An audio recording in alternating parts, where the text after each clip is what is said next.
Hello दोस्तों NEET UG counselling related free assistance, free information या latest update के लिए चैनल के साथ जरूर जुड़िए। और प्लेलिस्ट में आपकी काउंसलिंग से रिलेटेड बहुत सारे वीडियो मैंने बना के डाल दिए हैं, so you can check for that. दोस्तों, अब हम आज की वीडियो में बात करेंगे ऑल इंडिया कोटा काउंसलिंग और स्टेट कोटा काउंसलिंग को साइमल्टेनियसली हमें कैसे हैंडल करना है। कई बार स्टूडेंट के क्वेश्चन आते हैं कि सर, ऑल इंडिया कोटा में बेटर सीट मिलने के चांस हैं कि स्टेट कोटा से बेटर सीट मिलने के चांस हैं। दोस्तों, इसके लिए हम नीट यूजी का रेफरेंस ले सकते हैं। नीट यूजी में हरियाणा, राजस्थान, दिल्ली और केरला को छोड़कर सभी स्टेट का cut off all India cut off से नीचे गया था, यानी स्टेट में एडमिशन मिलना आसान हुआ था ऑल इंडिया कोटा के कंपैरिजन में। लेकिन नीट पीजी काउंसलिंग में ऑल इंडिया कोटा में हर एक स्टेट की 50% सीट है और 50% सीट हर एक स्टेट की रेस्पेक्टिव स्टेट अथॉरिटीज को या रेस्पेक्टिव स्टेट कोटा काउंसलिंग से फिलअप होने वाली है। इस वजह से मैं ये कह सकता हूं, एक दो साउथ इंडियन स्टेट को छोड़कर, जहां पे मेडिकल कॉलेजेस बहुत ज्यादा हैं, उनको छोड़कर ऑल इंडिया कोटा का कट ऑफ एक पार्टिकुलर ब्रांच के लिए, ऑल इंडिया कट ऑफ एक पार्टिकुलर ब्रांच के लिए वो कम रहेगा और स्टेट के अंदर उस पार्टिकुलर ब्रांच का कट ऑफ ज्यादा रहेगा मोस्ट ऑफ द स्टेट में, एक्सेप्ट 1 और 2 साउथ इंडियन स्टेट।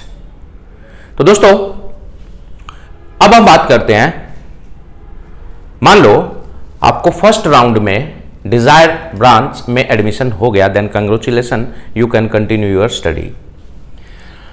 लेकिन अगर आपको अपनी डिजायर ब्रांच नहीं मिली बट आपको सीट मिल गया है ऑल इंडिया कोटा से, तो उस केस में आप सीट पर रिपोर्ट करेंगे, कॉलेज में रिपोर्ट करेंगे, डॉक्यूमेंट सबमिट करेंगे, एडमिशन लेंगे, लेकिन अपग्रेडेशन के लिए यस जरूर बोलेंगे, क्योंकि सेकेंड और थर्ड राउंड में आपका कॉलेज या आपकी ब्रांच अपग्रेड हो सकती है। दोस्तों, उसके बाद आते हैं, जब first round all India quota का हो जाता है तो होते हैं फर्स्ट राउंड स्टेट कोटा के।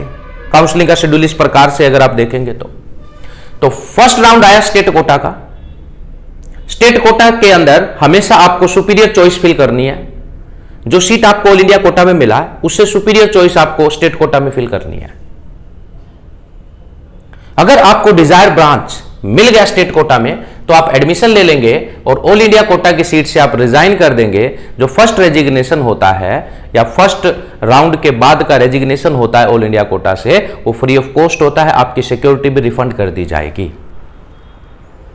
लेकिन अगर आपको स्टेट में इंफीरियर ब्रांच मिला है तो आपको उस पर रिपोर्ट करने की जरूरत नहीं है, आपको वेट करना है ऑल इंडिया कोटा के सेकंड राउंड के लिए।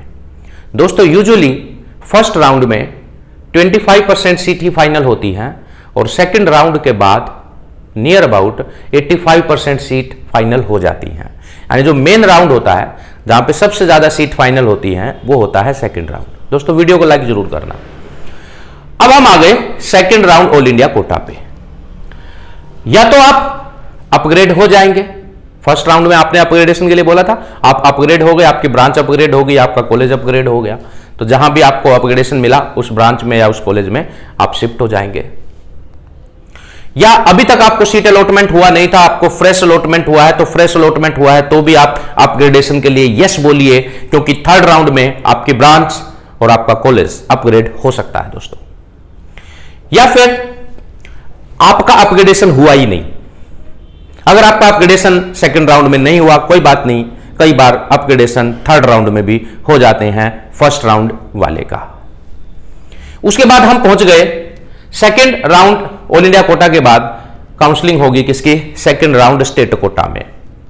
अब सेकंड राउंड स्टेट कोटा में आपको अपनी डिजायर ब्रांच मिल गई, मान लो अब की बार आपको मिल गई अपनी डिजायर ब्रांच। मैंने कहा चॉइस हमेशा स्टेट कोटा में ऑल इंडिया कोटा से सुपीरियर फिल करनी है, तो आपने सुपीरियर चॉइस फिल की और आपको अपना डिजायर ब्रांच मिल गया, तो आपको ऑल इंडिया कोटा से आपको रिजाइन करना पड़ेगा। बट यहां पे आपका सिक्योरिटी लॉस हो जाएगा, बट कोई बात नहीं, 25,000 सिक्योरिटी जनरल कैटेगरी के लिए है, 10,000 बाकी कैटेगरी के लिए है, एज यू नो। तो आपको सिक्योरिटी लॉस के बाद स्टेट कोटा में एडमिशन मिल जाएगा।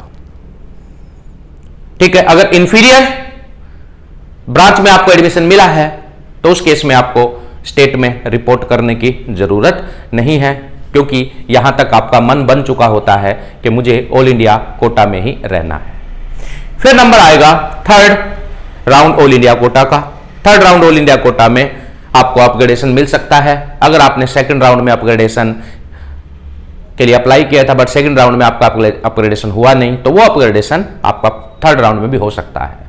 यानी आप फर्स्ट राउंड से सेकंड राउंड में अपग्रेडेशन कर सकते हैं, आप फर्स्ट राउंड से अपग्रेडेशन आपका थर्ड राउंड में भी हो सकता है। अगर पहली बार आपको सीट सेकंड राउंड में मिली है तो सेकंड से थर्ड राउंड में भी आपका अपग्रेडेशन हो सकता है। ठीक है, तो या तो आप अपग्रेड हो गए देन कांग्रेचुलेशन, या फिर अगर आपको फ्रेश एडमिशन मिला है थर्ड राउंड में तो उस केस में तो जिस भी ब्रांच में आपको एडमिशन मिला है तो I think you should take admission. तो दोस्तों, I think this video will help you to guide or to make a informed choice in NEET PG 2024 counseling. Thank you very much.